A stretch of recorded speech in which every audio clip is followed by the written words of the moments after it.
But in case you missed it last night, showing up on Finnerty, speaking with Rob, Treasury Secretary Scott Bessent spoke all about the president's strategy when it comes to the economy. Take a listen. As I've said many times, President Trump's economic agenda is a three-legged stool. It's trade, it's taxes, and it's deregulation. So we're landing the trade deals. Those are coming in. I can't even describe the inroads we're making against this unfair trade that's gone on for decades. And probably the most underrated portion of the president's agenda is the deregulation.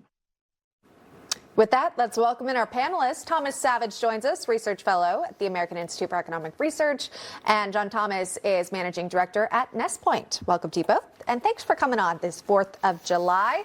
A lot to celebrate, by the way. Of course, the BBB passing through the House, the Senate, and then, of course, heads to President Trump's desk. But Thomas, we'll start with this. Just what you heard there from the Treasury Secretary. He's obviously got a very optimistic outlook when it comes to the U.S. economy.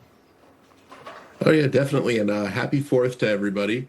And there's some things I agree with Treasury Secretary Bessent, especially the fact that deregulation has gone totally underrated, and it has been one of the major successes. It was one of the major successes of the first Trump administration, and it's definitely going, as long as the path continues, it will be one of the crowning achievements of the current administration. That deregulation, pulling government back, reducing uncertainty.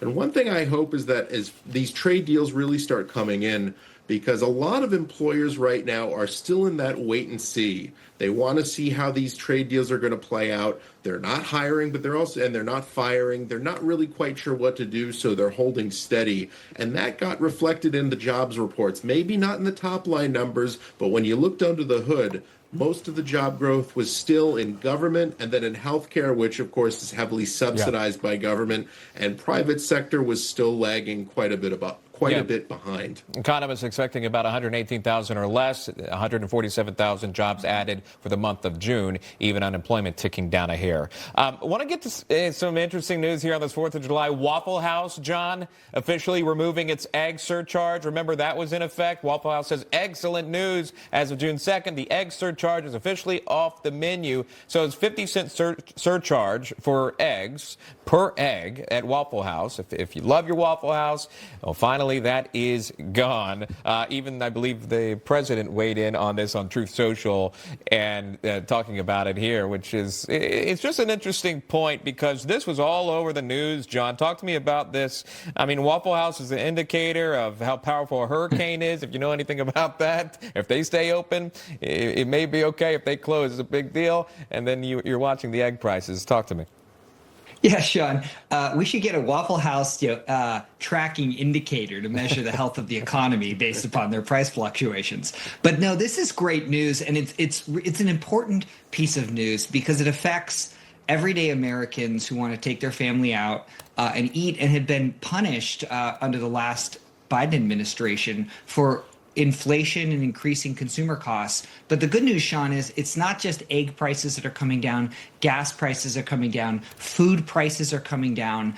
And in part, the reason egg prices are coming down is not just because of President Trump's deregulatory push, but it's also because of his cabinet secretaries in the ag world are running more competently. The last administration was so incompetent that they couldn't work with industry to run more efficiently, to make sure things like bird flu outbreaks don't happen as often. It's just across the board, this administration is running smoothly, is deregulating, and it's helping everyday Americans live better quality lives. And I think it's only going to get better in light of this big, beautiful bill that just passed. Sure. Great point. Yeah, the Ag Secretary, Brooke Rollins, got a big shout out just yesterday in Iowa. And the president was very happy that the egg prices were coming down. Perhaps you're enjoying your breakfast while tuning into National Report. And we hope everyone's saving some money doing so. Thomas Savage, John Thomas, thanks so much for coming on with us this morning. We appreciate it. Thanks, Emma. You're Thanks. welcome. Happy 4th. All right. Take care. You too.